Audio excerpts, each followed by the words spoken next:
Hello everybody, welcome back. This video is going to be a tad windy. We're a bit open in the moors. We're out with Odin today. Out with Pup, eh? So since we've got our rescue shepherd, training hasn't been as Gundog-like as I would like. Things have been a little bit different. So I've got the opportunity today to bring him out on his own. You know, obviously being a dog walker, they often join in on the groups, so training for these sort of times take a little bit a step back, and so I wanted to bring him out on his own today. We want to brush up on a few things, progress a little bit further with some training. We're not going to do anything fancy, we're not learning anything new, probably try and progress on things that we've already learned. A little bit of scented and a few retrieves, see if we can increase that distance. We'll work on the recall, little things like that. So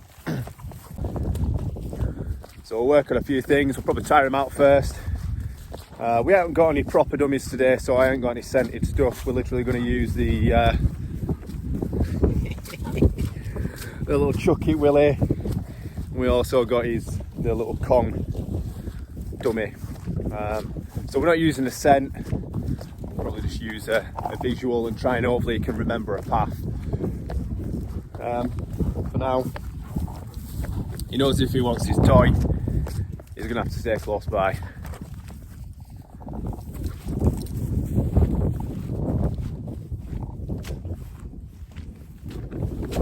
Boy. So obviously we're just having a bit of fun there. I'm just throwing it, letting him have a go. So we'll probably... What are you doing? So we'll probably progress slightly, and we'll put him back in a sit, or we'll ask him for a wait and then let go, and we'll let him go on cues. Just brush up on a few things that we hadn't had a chance to do. We'll see what we crack on with, and I'll bring you guys along for the session. How we doing, buddy?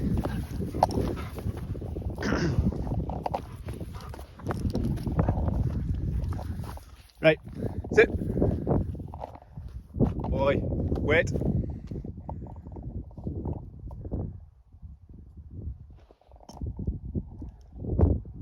Okay. Good boy. Go on. We're going to do it as he's not a proper gun dog. He's not working. He's come from working line, but we don't actually work him. We don't actually take him on. We don't actually work him to anything. Let's go again.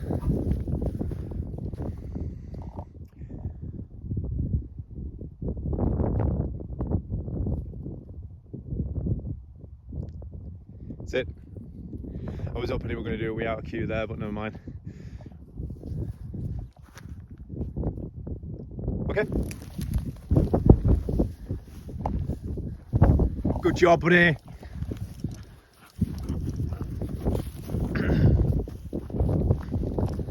Yeah, like I say, it's not. We don't actually take him on shoots or anything like that, but so he is like he's a pet gun dog. So it's not as intense. I just want the basic manners there. Go with kiddo, huh?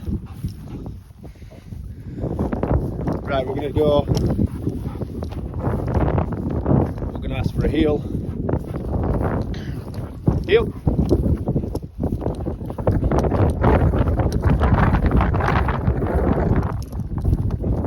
Sit. Wait. Go.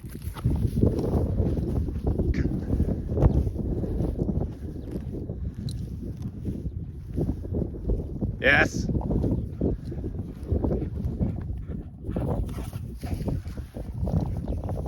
Yeah, so one thing that we haven't actually worked on fully, because it's not something I've ever asked him to do, is just to bring it back. That's something we're going to go over. Not today though. Right. Try this again. Body heel. Leave it. Heel. Heel. Boy, heel. He's dying for it. Boy, right. Go, find it. Good job, go. There we go. A little bit more work on that. We have to ask him a few times. Loving it. Right, pop that away for a wee bit. Me and you, kiddo. Come on. Sit.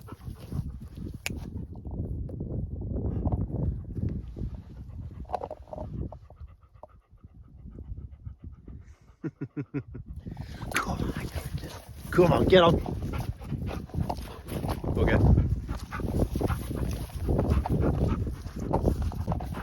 Right, we've got him to heel. I want to see, wait. Oh, Christ. Wait.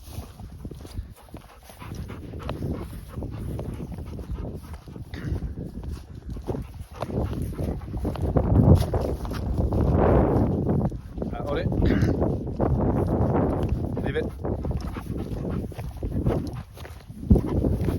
Heel.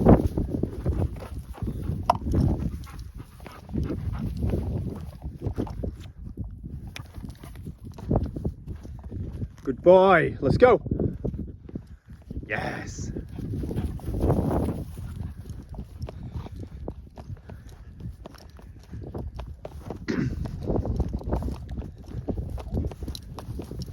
Like I say, it might not be the correct way to do everything, but it's the way we're doing it. We enjoy doing it, so it's what we'll stick with for now.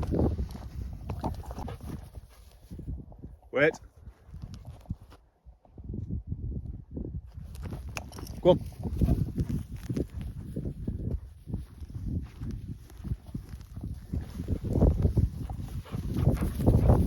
Good job.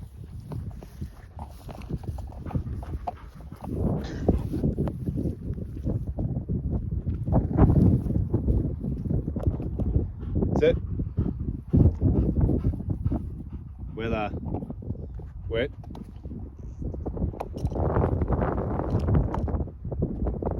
Go on, go on.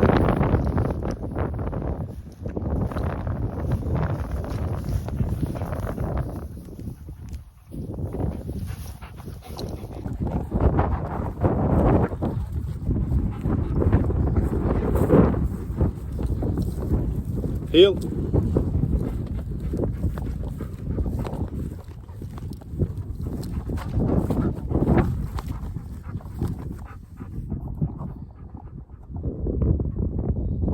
Go again.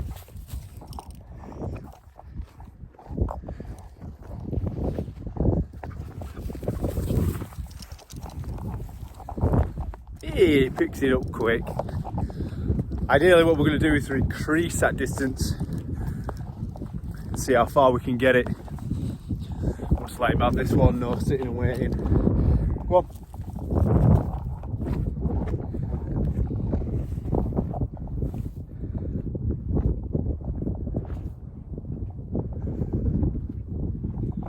Just let him have it. Good boy, yeah? Yeah. We'll increase that distance over time. We're doing some proper scent work.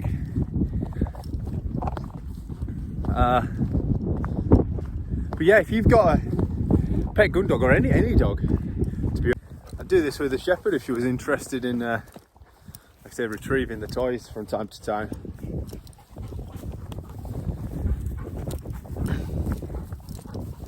But yeah, if you've got a dog at all that likes toys and doing scent work and stuff like that, any dog, spaniel, schnauzers, lab crosses, anything like that, and you're out on a walk, you should be doing this kind of work with them.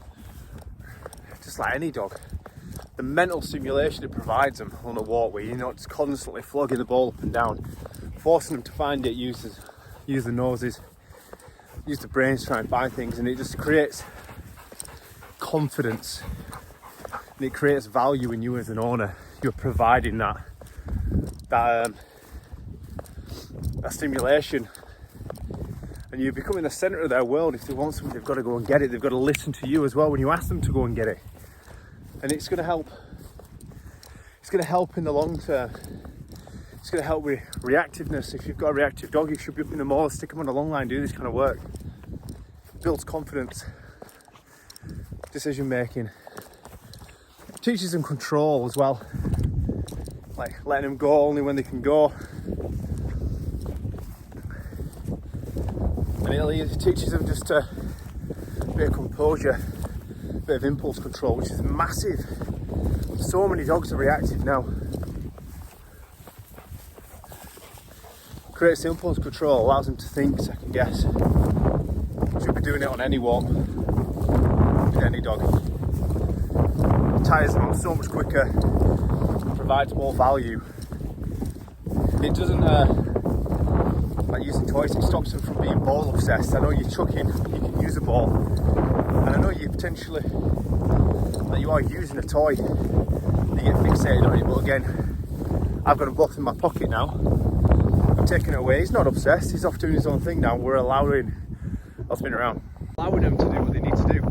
Off sniffing, scenting, all sorts of different things that they need. Just a bit of one-on-one time.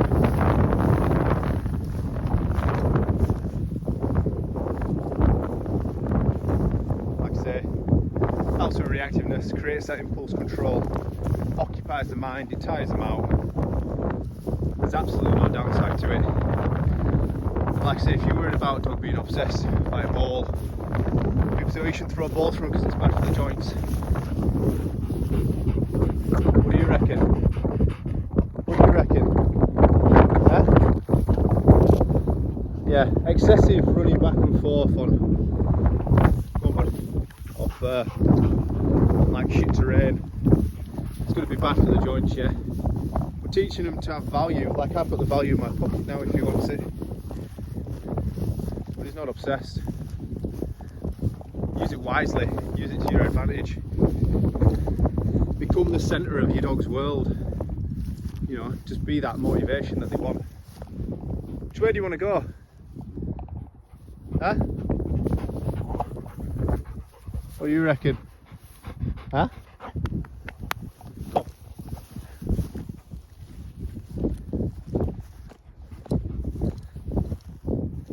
Bloody tracking you. Didn't know that we're here, been up here 1,000 times. Odin! So we're doing a bit of training now. Like I say, don't go far, so start recalling him on a whistle. It's something else we could brush up on today. He's gone out of sight, we'll 2-pip him.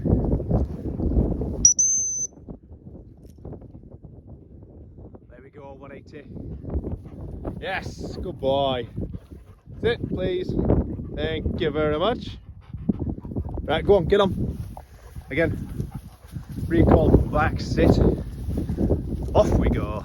Release cue. Woodley drink.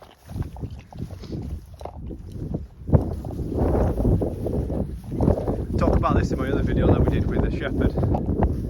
The importance of a release cue. They need to know when they can go.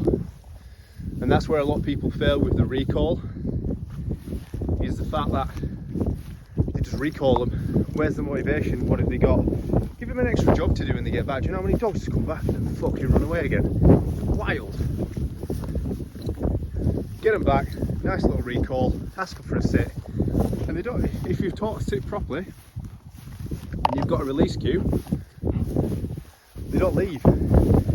Hell of a lot easier to catch them.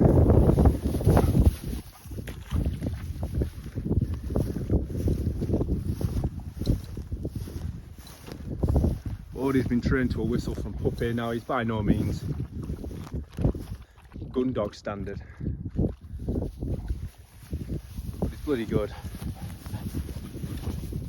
You can take him anywhere with me, anywhere, and he'll come back to that whistle.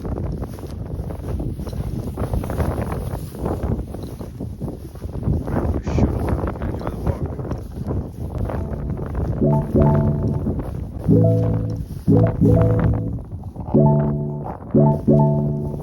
Good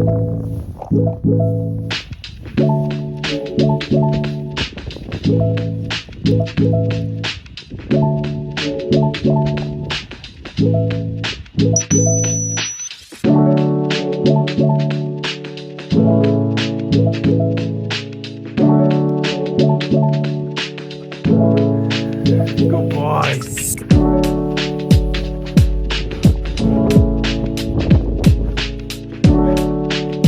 Get up.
Bit of off-roading there.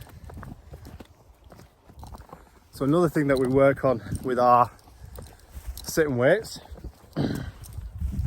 or our sits, well, ideally, I mean, I haven't done this, so looking back, if I were to train it, spider on me bloody thing. If we were to retrain it or do it all again, I would just use the sit, and I wouldn't necessarily ask for weights and things like this. I would simplify it and just put my sit on a whistle, which is next job. Put the sit onto a whistle. So I wouldn't have to constantly say, like I say, you should train a sit to a sit, and they don't leave it unless told otherwise. So sit and a release cue is all I should really need. But I did a little bit different, and looking back, I probably would have simplified things.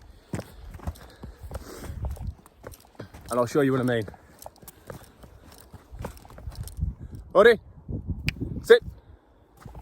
Boy, wait. Now, ideally, I would like to ask you for. I've got my back turned now. You should be able to. Oh, you little shit! I didn't tell you you could go. Sit. You're not behaving now, are you? Wait. Odin, sit. Maybe we went too far. Wait.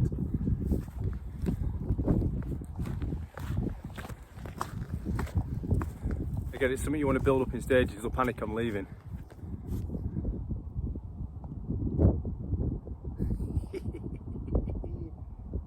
Come on!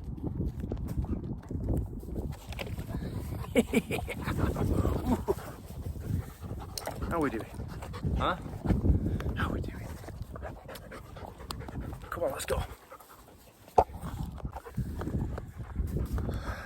And I said this in the other video with a shepherd about training.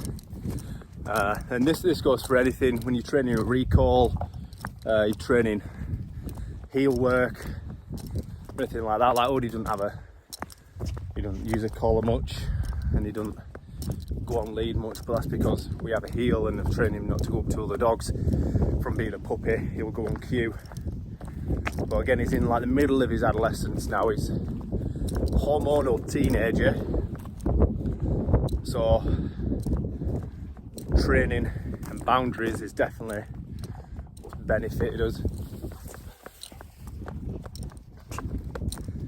Just to keep on top of things, because he's still an entire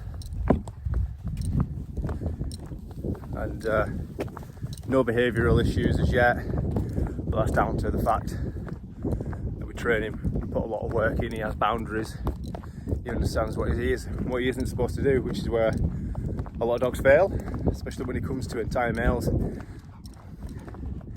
they're very hormonal, so having them boundaries and knowing the line, super beneficial. But yeah, going back to training, it's tire them out before you do anything. The biggest tip I can give to anybody training a dog, tire them out before you do anything. The amount of people I've had asking me, how do I teach my dog to walk to heel, pulls constantly on lead. I'm going to give you a couple of tips. So number one, do not expect your dog to walk to heel straight out of the house if they are a young pup. The amount of excitement that they're going to exude is absolutely wild. They're just going to be everywhere, and there's going to be new smells, new scents every single time they go out. You're not going to be the focus of them at all, so don't expect to be as soon as you go out, too full of it. So get a flirt pole, get a toy, spend 5-10 minutes in the house tiring them out, playing games, hide the toy somewhere, get them to go and find it, start the game early, said retrieving early, play the game of find it, tire them out before you even go anywhere. If you tire them out pretty well before you go out for a walk, and I know the idea of the walk is to tire them out, the problem is it's not going to be an enjoyable walk if they're off the fucking head. So tire them out before you even go out, and then you've got a chance of trying to get them to walk to heel a little bit better. And if you're not going to have them walk it to heel, you can have it on a loose heel where they at least stay slack on the lead. So if you're not going to teach them the heel position, you're going to need to teach them what lead tension is. And again, when they feel that tension, they're going to panic and they're going to want to pull away from it. So they think that pulling away from the tension is what's going to get rid of that tension, which creates more frustration, which means you start snapping lead, yanking them around, and all they do is panic. So every time they get into this situation, they panic more and they start pulling more, but you start pulling back more because you're wondering why the fuck they're pulling. And then the dog's head is so anxious, and they're trying to anticipate when the next fault's going to arrive. You know, when the next time, so they start panicking, they start pulling, and they don't understand why. So again, it creates this everlasting loop of pulling.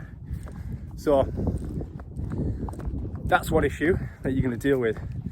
The next one is that when you're walking the dog, they're going to pull to get to things.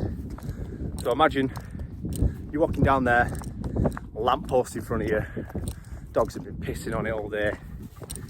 So they're like, oh, I need to get to that, I need to sniff it. They're going to pull against it. And you're going to try and like go with it back and forth. You're going to be pulling them back, they're going to pull against it, they're going to pull back, they're going to pull against it. And eventually, after all that pulling and struggling, they're going to get to that lamppost. And what happens when they get to that lamppost to sniff it? You're going to stop. What happens to that lead? That tension leaves the lead. So they've learned, pull against the tension, and as soon as they get to what they're trying to get to, all that tension goes away. So in their head, what they're thinking is, if I can just get to point A, or from point A to point B, that tension will stop. So they'll pull even harder and quicker, faster to get to that, because in their head they've learned by a series of processes that the tension leaves their neck when they're at what they want to be at. When in reality, what you should be doing is the opposite. If they pull to get to something, and this can be anything, a fence, a cat, another dog, a person, it's another person, and they pull to get to this person, you cannot let that dog pull to get to that person. To get to that person, it must be in a calm manner. So as soon as that tension comes on the lead, the cue for the tension should not be to be pull more to get rid of the tension. It should be to tension on lead. This should stop, change direction. This should come back to you. He's following me anyway because he saw me walk back. So that tension, so the cue on the lead, the cue for the tension should be either, so our shepherd, like I said in the other video, is that she circles back round, comes into heel position. That's absolutely fine with me. But the cue should either be tension on the neck, I've gone too far, I'm going to circle back round and come to leg. Or the lead tension should mean we're changing direction. And the idea is that you're supposed to let them, when they get to the end of the lead, change direction, lead on tension. Alright, they come towards you, tension disappears, back into position, good, mark and reward. And now they're starting to learn the position. Ideally, you should be trying to train a heel without ever using the lead. You should just train it. It should be a natural position for him when you ask for it. Odin, heel. And then when you want to go, Odin, get on. But you can't see because his camera's facing me. But again, release cue, heel, release cue. Train him to heel without lead. You don't even need the lead. You shouldn't even need to teach lead tension if you can train a heel without a lead. So we're back at the gate now. We've literally just fucking done that huge loop. He's goose, which is ideal. But yeah, lead tension, change direction, lead tension, change direction. Lead them into position, into heel position. Mark and reward the behaviour when they're exactly where you want them to be, is my biggest tip. And obviously don't train them when they're absolutely fucking full of it, because you won't stand a chance. I see people walking down the streets and up here with bloody springers on lead and they're scrambling for dear life. Tire them out first and then enjoy your walks. See you in a bit.